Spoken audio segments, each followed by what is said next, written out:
Good morning.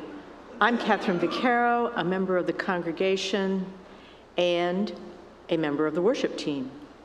We welcome you to the First Unitarian Church of Orlando.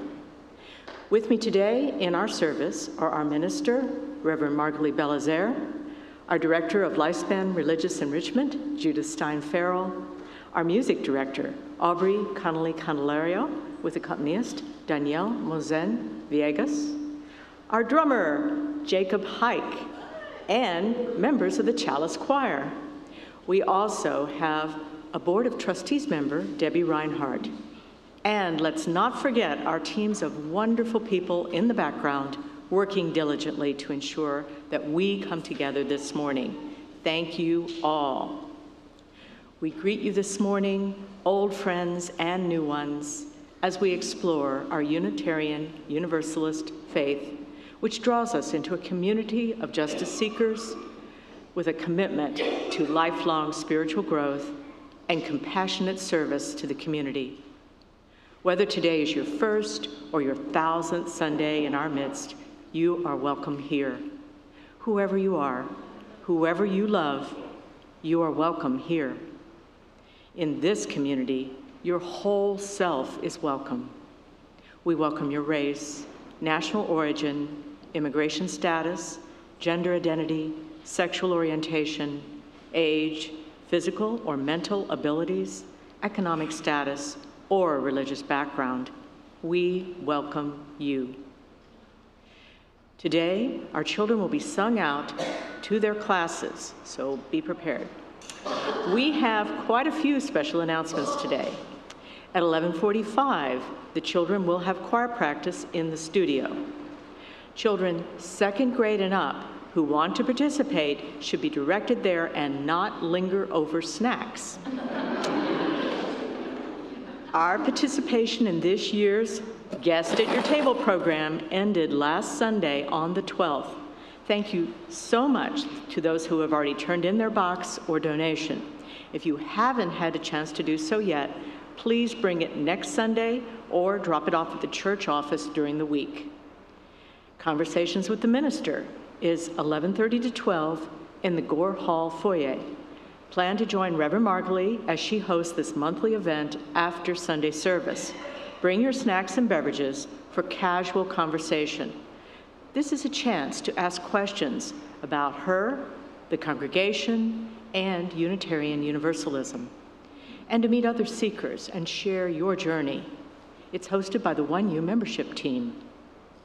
Now we have our special announcements from the Winter Wonderland auction team and another from the Justice Council, in that order.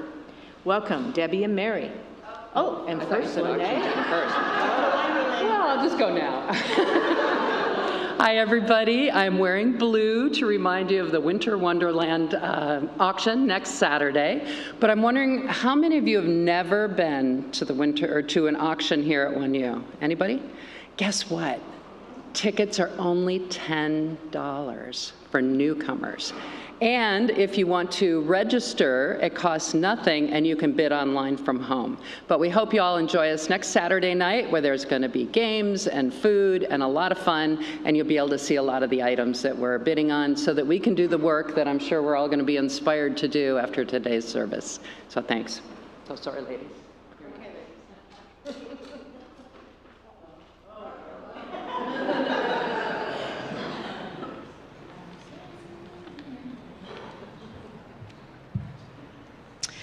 Have you heard that 1U is hosting a climate justice revival here in Gore Hall on Saturday, February 1? Yes, but the word revival seemed strange. UUs don't do revivals, right? Well, you're right. Until now, the climate justice revival will be the first ever revival we've ever done. Reverend Dr. Sophia Betancourt, our president and CEO of the UUA denomination, she chose the word revival because she wanted to get the attention of congregations across the U.S. She believes that the times call for UUs to show up and be more active in our local communities around climate injustice. Hey, isn't climate justice work being taken care of by the Green Team? Many folks here are already busy with other justice work. You're right, but Reverend Dr. Sophia is reminding us that climate injustice is intertwined with other justices. And for example, we know that persons who are experiencing racial injustice, gender injustice, other types of injustices are going to be more likely to be harmed by climate hazards. So all of our voices are needed for the climate revival, not just the Green Team. Will there be childcare? Of course, and there will be eco lessons provided by Judith and Brian. Okay, I'm convinced. I'll come on February 1st and bring my voice. That is great, and there's a call to action. Register. And today everyone is going to get a small piece of paper as they leave the service with a QR code and a link. Choose one to register. And the folks at home, they can go to the 1U blog on our homepage at orlandouu.org. And we know the Climate Justice Revival is just the first step. Afterwards, we'll be talking with our local community partners and charting a course together to address climate injustice in our local community. Together As we embrace this climate justice work, we will strive to keep love at the center of our work. Lunch will be served. No, yes. Yes. Thank you. For more information about our congregation and all other announcements, go to orlandouu.org or email info@orlandouu.org. We also have information on the slides before and after the service and links in our weekly update or on our website. If you would like to follow along with the service, please use the QR code shown in the monitor and on the first few slides. Thanks again for being here in person and online. And now we will have our chalice lighting, and I invite Savannah and Jonathan to come up. Our chalice lighter today is Savannah Gray and her dad. She is in kindergarten. She's 6 years old. She loves to play with her friends at school, and she likes to go to Disney.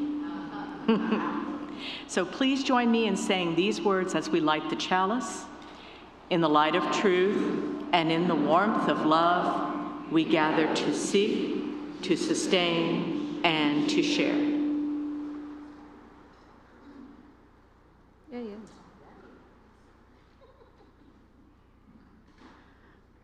Please rise in body or spirit and join me in singing our opening hymn, number 1007, There's a River Flowing in My Soul. The words will be projected on the screen.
Good to be with you this morning as we continue to explore our January theme of the practice of stories. Specifically today, as we gather in the spirit of justice, compassion, and shared humanity, I invite you to reflect with me on the life and legacy of Martin Luther King Jr., not as a towering, untouchable figure of history, but as a human being, an everyday man who answered the call to act when his time demanded it. And I now call us to worship with his words. I chose these particular words because any one of us could say them today about this very time we're living in and would be correct. Another reason I'm happy to live in this period is that we have been forced to a point where we are going to have to grapple with the problems that people have been trying to grapple with through history. But the demands didn't force them to do it. Survival demands that we grapple with them. Human beings for years now have been talking about war and peace, but now no longer can we just talk about it. It is no longer a choice between violence and nonviolence in this world. It is nonviolence or non-existence. This is where we are today. I've been to the mountaintop address. This is from the I have been to the mountaintop address. As we keep these words on our hearts and see that even today these words ring true, ponder on those as we greet one another. And make sure you look for someone you haven't seen before to say hello.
Good morning.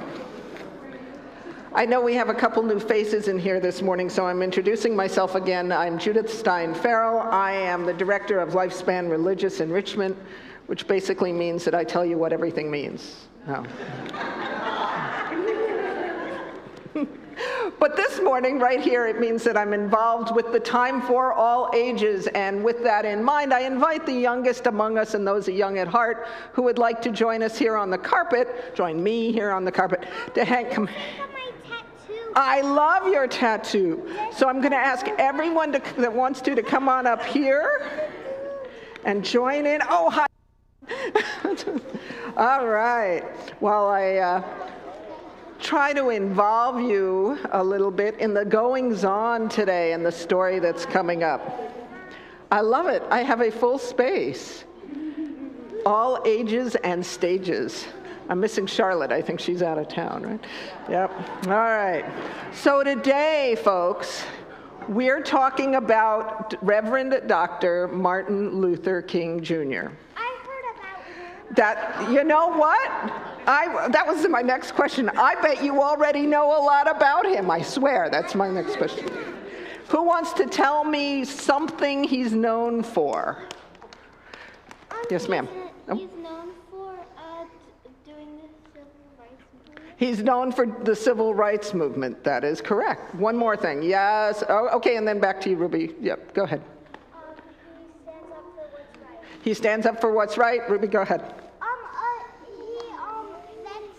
Is it Ruby?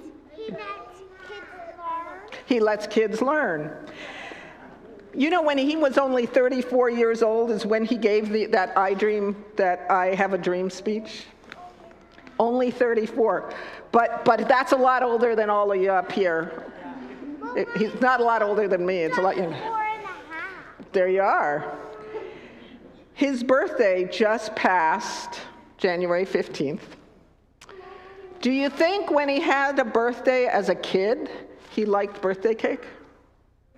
Yeah. Probably, right? But we actually don't know. What we do know is that he liked ice cream. You love ice cream? We also know that he liked to play board games like Monopoly. Who here's played Monopoly? Ooh. Do we play any other board games here? Yep, go. I have never played board games. Okay, that will change in life. I'm going to let someone else. Okay, right here and then right here. I play Mexican trains with my great uncle and my great aunt when they come to visit. That sounds like fun. Plays with her great aunt and uncle when they come to visit. Okay, and then I'm going to go ahead. It's technically a wood game because it's made out of wood. Wood game. Chess. What I played it was make you take butts. I didn't hear it. Make you take butts. Okay, I can't pronounce it, but I believe you.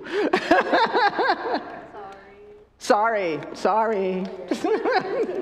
Do any of you take music lessons? Learn how to play instruments? All right, so you either learn to play piano. Guess what? Martin Luther King Jr. took music lessons. How many of you like to practice music lessons? Oh, you're nice. You're better off than he was. He didn't like to practice. I practice, but I did go to a school, but I practice, so I play the piano. You practice the piano. Well, he and his brother took piano lessons, and they had to practice, but they didn't like to, and they tried to get out of it any way they could. Does Nolan want to say? Okay. Let's see. There we are. Do your folks ever make you do the dishes or help clean the kitchen after dinner? Okay, we have at least 1 or 2 kids here, okay, that do that. Martin Luther King Jr., as a child, had to help do the dishes. He didn't like doing that either. Do you like to do it? No? Do we know where Martin Luther King Jr. lived? Do you all know? I don't. Yep. He lived in Georgia. It's as a kid, right? It's kind of close to Florida, isn't it? Yeah, go ahead. You lived in Savannah, Georgia once. So have anybody else been to Georgia? Yeah, there you go. So that's just something new to know. So guess what he did on Sunday mornings, just like all of you? Say it again real loud. Okay, so he went to church just like all of you. So let's think about this. Martin Luther King Jr. was an important man who did some really hard and important work for our country, right? Because we are learning about him in school. He was, but he was once a kid. Not exactly like y'all, right? There are many ways in Martin Luther King Jr.'s life that he was not like y'all. He had a much harder life than y'all did. But there are things that you all have in common with him. Some of you like ice cream. Raise your hand. He liked ice cream. Some of you take music lessons. Raise your hand.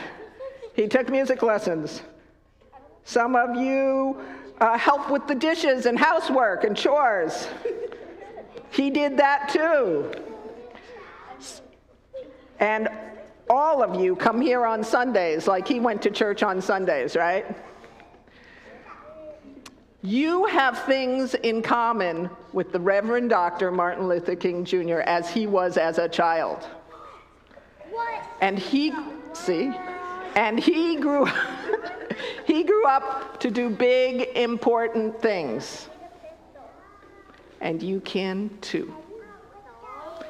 All right. So now this morning, everyone, I'm asking our families on the aisle here to please build a loving arch that our children can pass through on their way to children's religious enrichment. Thank you very much. Okay, more than that.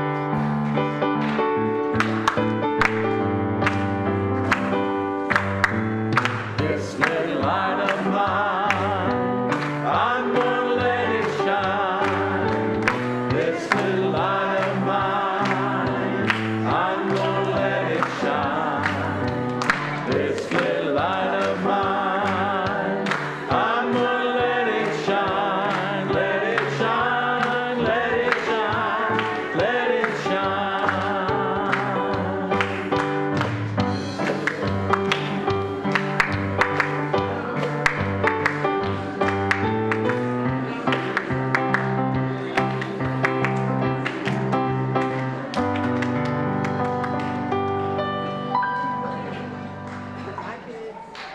morning. I'm Debbie Reinhardt, a member of 1U's Board of Trustees. We invite you now into the practice of generosity. It is one of our spiritual values which sustains the life and ministries of the church community. Let us be grateful for the opportunity to give, for it is a privilege to be able to do so.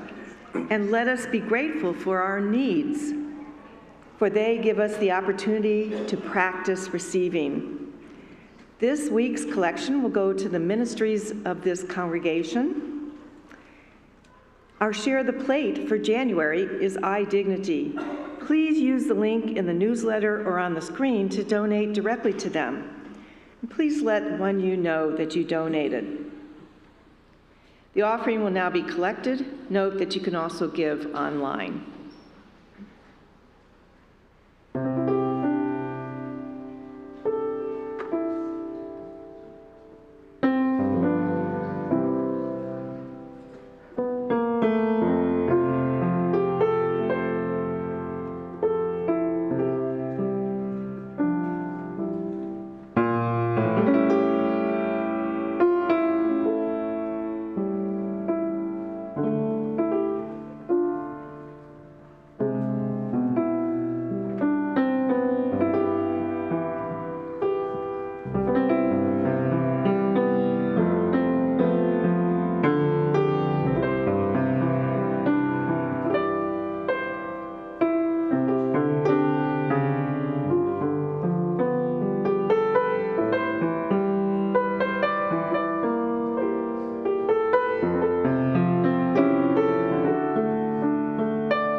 What is offered here today in the spirit of gratitude and fellowship.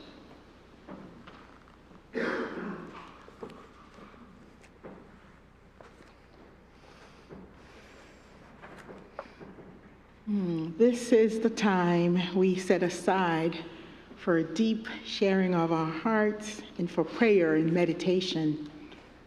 If you have a sorrow that you need witnessed or help with, or a joy that you wish to share, please contribute to our collective sharing of joys and sorrows to be read each Sunday here during the service.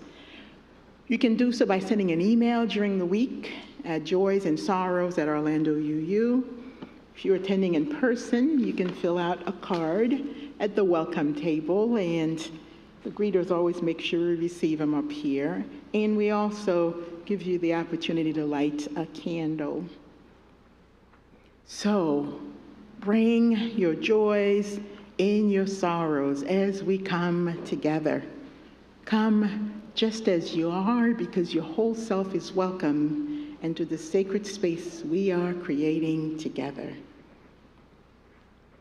We have these beautiful flowers here today from Cindy Schleier in honor and remembrance of social justice advocacy near and far. We also have, yesterday, January 18th, was the 30th anniversary of Charles and Aubrey's first date.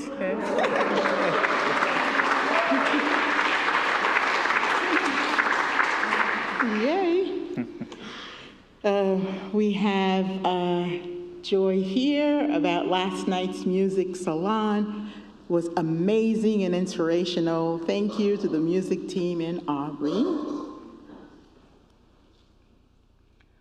We have, she's already left for Savannah Gray. No, that's about Charles. Oh. So, yes, Savannah Gray, she is a child of this congregation. That's what I wanted to say. Christine, I think Christine might have left for RE, but she was in a car accident Tuesday. She says, I'm okay for the most part, and she'll return to her work on Tuesday, but she was here with us this morning. So when you see her, extend some love and appreciation for how she participates and takes good care of our children here in RE and is a part of this community. We have an update from Gabby. Gabby would like to share an update regarding her journey with breast cancer. She said she will be undergoing surgery on February 4th at Advent Health in Winter Park. And following that, the doctors noted that she'll need about 6 to 7 weeks in recovery. Then comes the long road with radiation and chemotherapy. She thanks everyone who has reached out to her and says, thank you. So much love to you, Gabby. We also have, I just wanted to let you all know that Nora is no longer working with 1U, so I wanted to share that. A couple of things from the larger community. Tomorrow is Martin Luther King Day, and it's also a day of service, which is how it is honored and celebrated. 30 Days of Love with Side with Love has started. The UUA Side with Love has started. So if you receive information from Side with Love or the UUA, you know that already.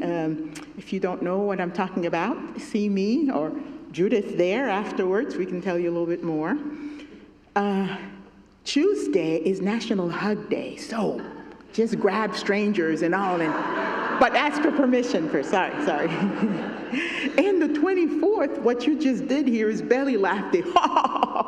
Anyway, all right. So January 24th is belly laugh day. And the 22nd is the anniversary of Roe versus Wade. So anyway, and we continue to hold our Orlando community in love as the state, as those who are in the margins continue to need our comfort. We also keep in our prayers those living in Southern California continue to be impacted by the wildfires there, and also deep prayer for our country and all who calls it home as a new president enters office tomorrow. And the global community also, that continues to be beset with conflicts and people in fear for their own safety. So we also hold all of our siblings all around the world in love. Finally, it seems that Board President Greg Buckingham and DLRE Judith Stein-Farrall has a joy to share with you. I never realized how long that Joys and Concerns part is. I'll hold that for you. So I'm Greg Buckingham, President of the Board of Trustees, and Judith has already introduced herself. And well, we're here because there are a lot of milestones in the congregation, in congregational life, right? Hiring a new minister was a milestone. Building and repair and rebuilding buildings are milestones. Reverend Margalie brought some news to the staff and the Board of Trustees this week about a milestone, and we want to share it. yeah, so on behalf of the board and the staff, and I hope all of you, we extend our good wishes to Margalie, who is engaged.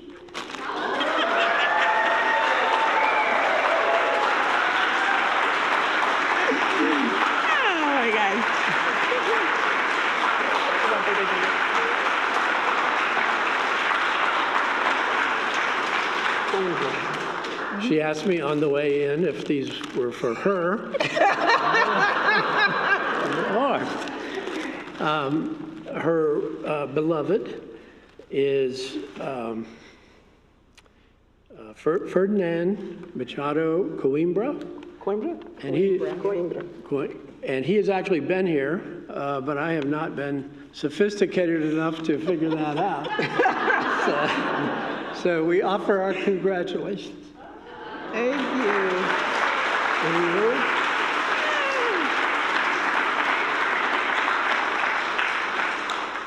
you. Thank you, these silly people.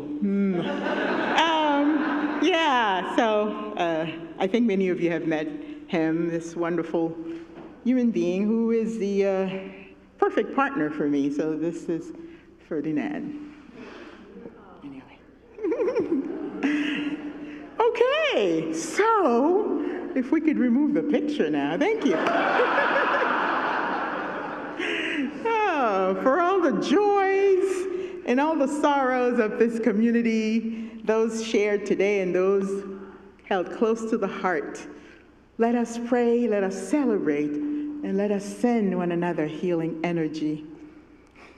And I invite us now into just a quiet moment, a time to contemplate on these words in this prayer that I will share with you now.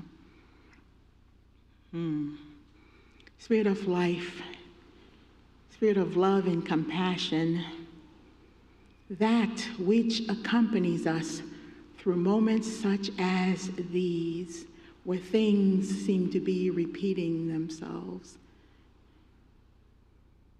We ask that you accompany us. We ask that you give us the strength.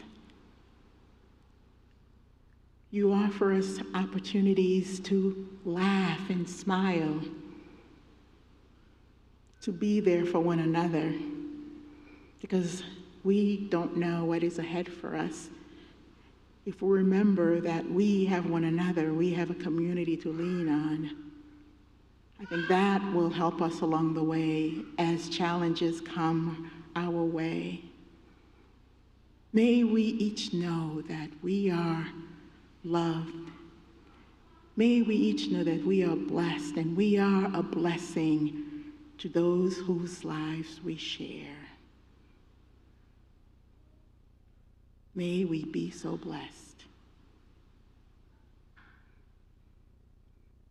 And now, I invite you, as you are willing and able, to come forward and light a candle of remembrance or loving kindness. We will light our first candle for those who are attending online, and then we'll light a last one for all the things we continue to hold on to. And of course, light one and if you feel so moved, to honor the legacy of Reverend Dr. Martin Luther King.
From you I receive, to you I give. Together we share, and from this we live.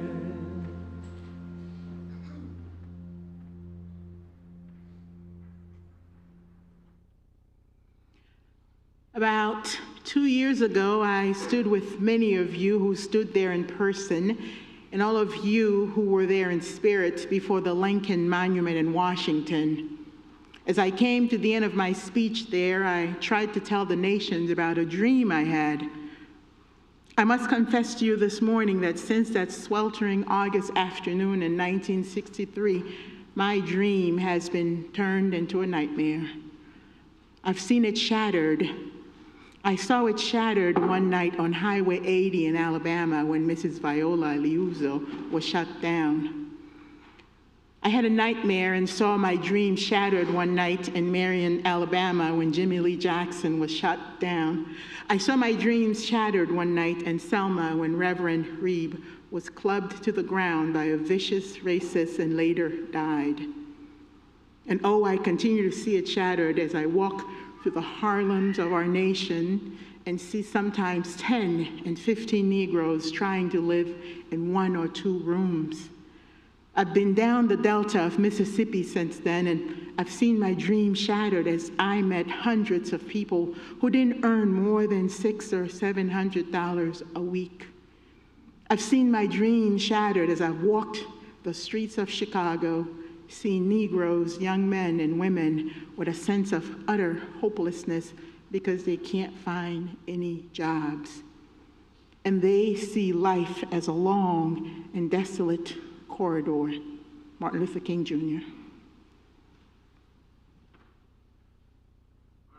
King Jr.'s favorite hymn was sung by Mahalia Jackson. Take my hand, precious Lord.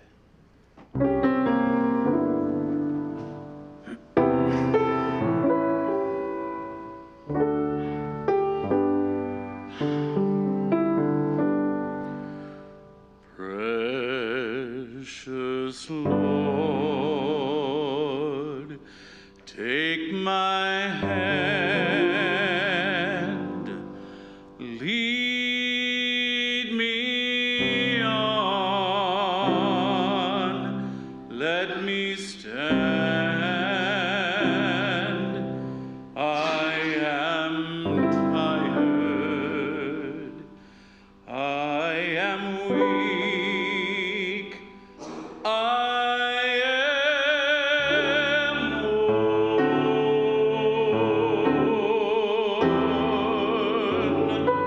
Through the storm, through the night, lead me on to the light.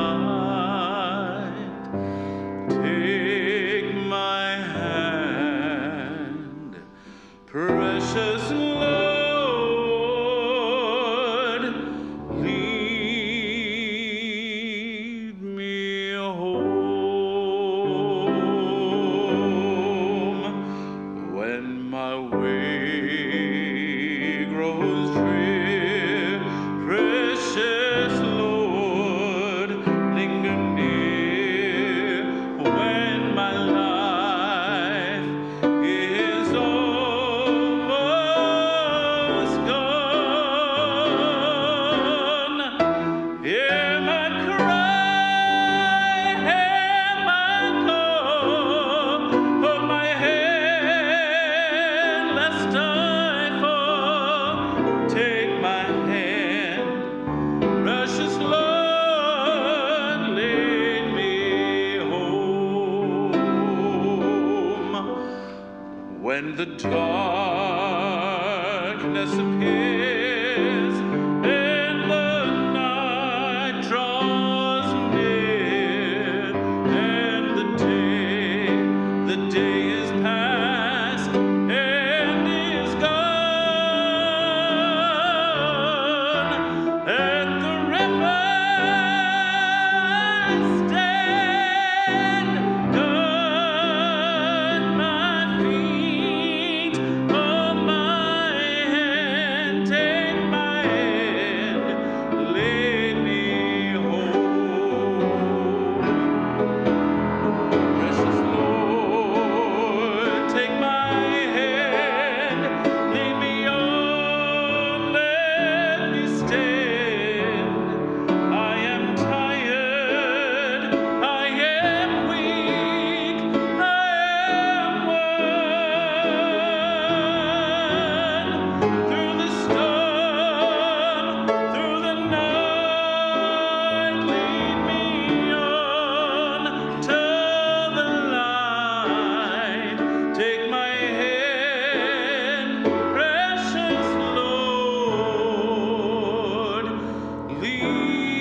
Amen. Amen. This past holiday season, I embarked on what became a pilgrimage. I visited Selma and Montgomery, Alabama, key sites of the civil rights movement. Walking across Edmund Pettus Bridge and touring the Legacy Museums were deeply moving experiences. However, visiting Brown Chapel in Selma was bittersweet. This sanctuary where Martin Luther King and other activists organized was closed due to its deteriorating condition. Our guide, Linda Holmes, shared stories of those days. At age 11, she was part of the Brown Chapel congregation when King became involved in the voting rights movement there. She recounted how King always made time for the children, including her. She described the events of March 7, 1965, Bloody Sunday, when parishioners left Brown Chapel and began to march to Montgomery, led by John Lewis. They were met with violent resistance at the bridge. Tear gas, billy clubs, and dogs were sent after them, and around 50 marchers were injured. Despite this and another failed attempt, on March 21st, 1965, same year, just a couple of weeks later, under National Guard protection, thousands, led by Dr. King, began a 47-mile march to Montgomery, and more than 300 of them completed the walk, demonstrating their determination for equal voting rights. After I left Brown Chapel, I drove the route they followed from Selma to Montgomery. Mrs. Holmes told us many other stories about that time. Most I knew quite well, still appreciated the details from someone who was present for some of those events. The details of the story that made the greatest impression on me was the one she told about how MLK became the face of the civil rights movement 10 years earlier. We generally view Martin Luther King Jr. as a superman or extraordinary. What if we were to change that narrative and view him instead as an everyday man who did superhuman and extraordinary things? Someone who simply answered the call and did what needed to be done. How much more accessible would he be to us if we were to see him in that way? What could that mean for us with regards to how we view our own abilities and approach to justice work? Because like him, we are everyday people. His entry into the civil rights movement is directly connected to Rosa Parks' historic act of defiance, as it marked a pivotal moment in the struggle for racial equality. On December 1st, 1955, Rosa Parks, a black seamstress and activist, refused to give up her seat to a white passenger on a segregated bus in Montgomery, Alabama. She was subsequently arrested, which sparked outrage and mobilized the black community. In response, local leaders through the Montgomery Improvement Association, MIA, organized the Montgomery bus boycott. That mass protest against segregation on public buses where black people of Montgomery en masse joined. So the MIA was looking for a charismatic leader to unite the community and chose a young pastor named Martin Luther King Jr. Now, here are the details that Linda Holmes shared that added texture and depth to how that choice came to be. MLK was not at the meeting at the time, nor was he known at all, certainly not as an activist. As luck would have it, a member of his congregation was at that meeting and mentioned that her church had a fairly new pastor who was quite charismatic and inspirational. And so they went and asked the king. And when he was asked, he didn't say yes right away, because he's like, well, I'm new here. Are there not others who can do this? And told them, well, and at this moment, you're it. And then he said, well, okay, if there's no one else, I'll do it. And he was at that time just 26 years old and new to Montgomery. but was elected the president of the MIA. He used his position to deliver inspiring speeches, emphasizing nonviolent resistance and the moral imperative of justice. His oratory skills and leadership during the 13-month boycott, coupled with the eventual Supreme Court ruling that bus segregation was unconstitutional, brought him national attention and established him as a key figure in the civil rights movement. So Rosa Parks' courageous act ignited the Montgomery boycott, which in turn provided Martin Luther King a platform to emerge as a leader. This event led to the foundation of the broader civil rights movement, demonstrating the power of collective action and nonviolent protest. The boycott's success and King's leadership set the stage for subsequent efforts to challenge systemic racism across the United States. So I invite us to challenge the superhuman narrative, right? When we think of him, we see the orator who delivered the thunderous "I have a dream" speech, the Nobel Prize laureate, or the leader who stood courageously at the forefront of the civil rights movement. These images can make him seem superhuman, extraordinary in a way that feels distant from our own lives.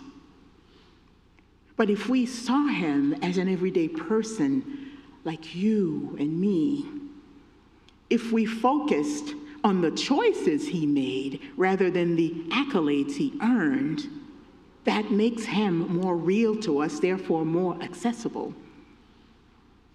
He did not begin his life as a global icon. He was born Michael King Jr., the son of a Baptist preacher in Atlanta.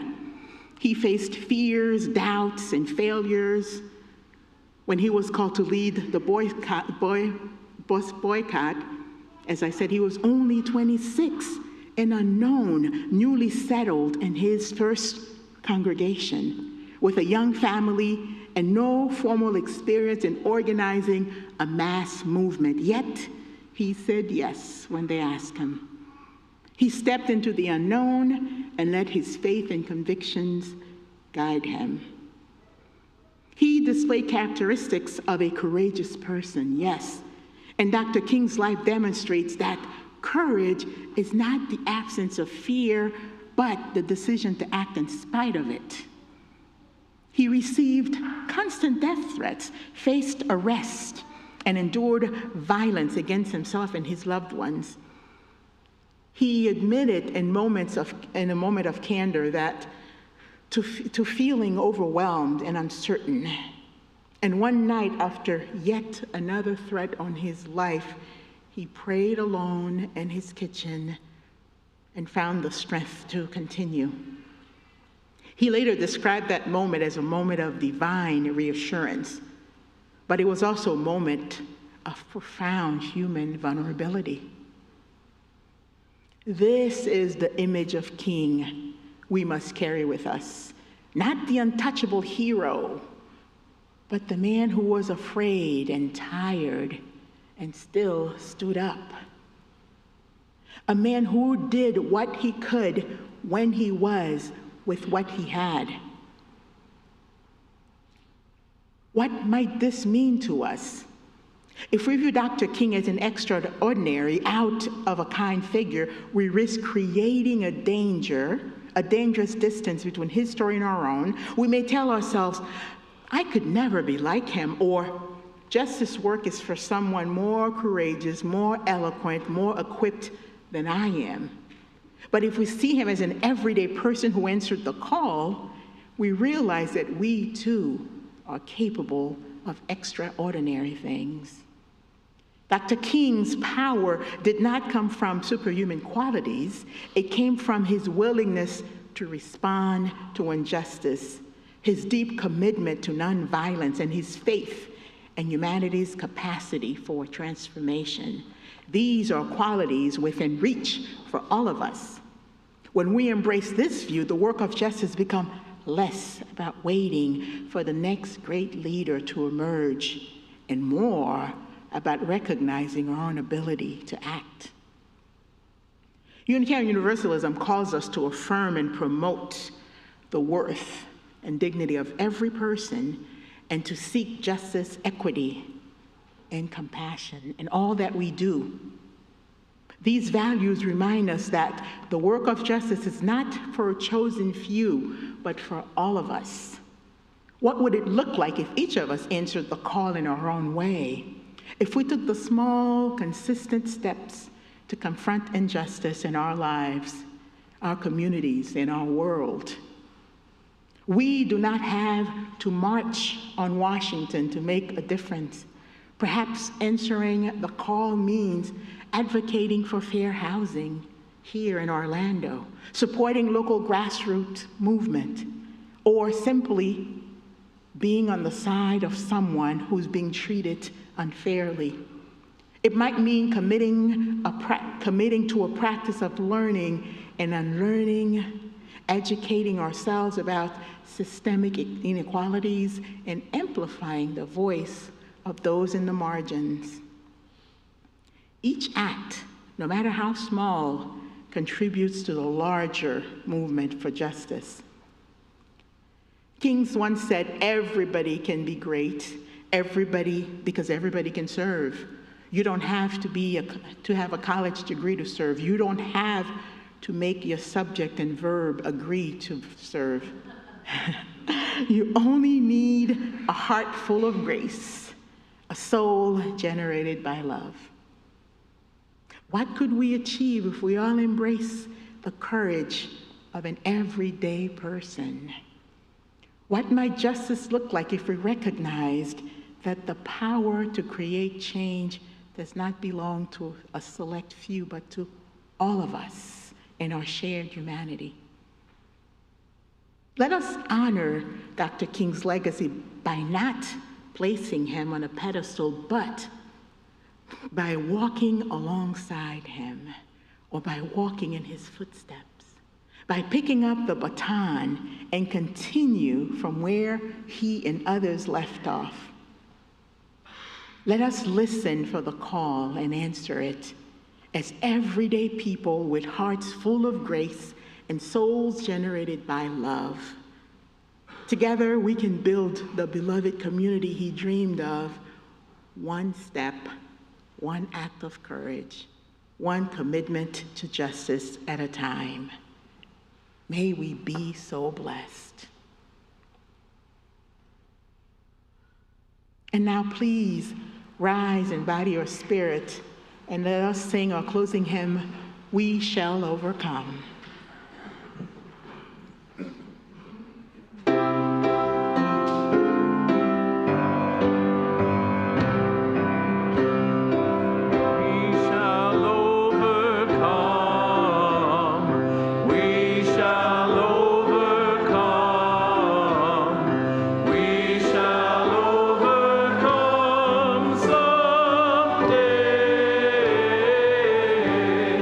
Oh, dear.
shall live in peace.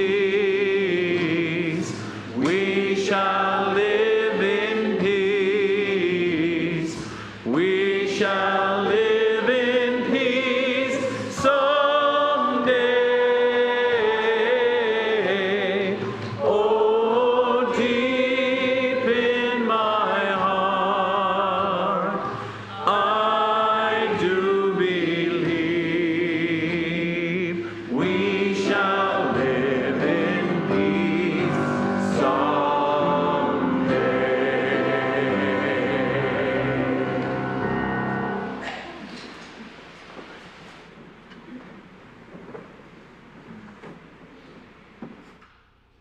And justice anywhere is a threat to justice everywhere. We are caught in an inescapable network of mutuality, tied in a single garment of destiny. Whatever affects one directly affects all indirectly. Martin Luther King Jr. Beloveds, worship has ended, and now the service truly begins. So, you heard earlier, the Climate Revival folks told you to register, so that's one. The second one is, tomorrow is MLK Day of Service. As you can see from this picture here, that's not something new to us here at First Unitarian Church of Orlando. So, won't you join maybe these same people again? And this is tomorrow at the Orange County Convention Center, from 9 a.m. to 3 p.m. There are shifts to register for. You can find more information in the weekly update. This is a parent, children under 18 can come. It's best suited for children who are 10 and up, but families with young children who are 10 and above are also encouraged to register. And again, you can find more information on our weekly updates. So show up en masse, maybe with, well, I was a yellow shirt, but they've got beautiful blue shirts too. So, okay, never mind. All right, so.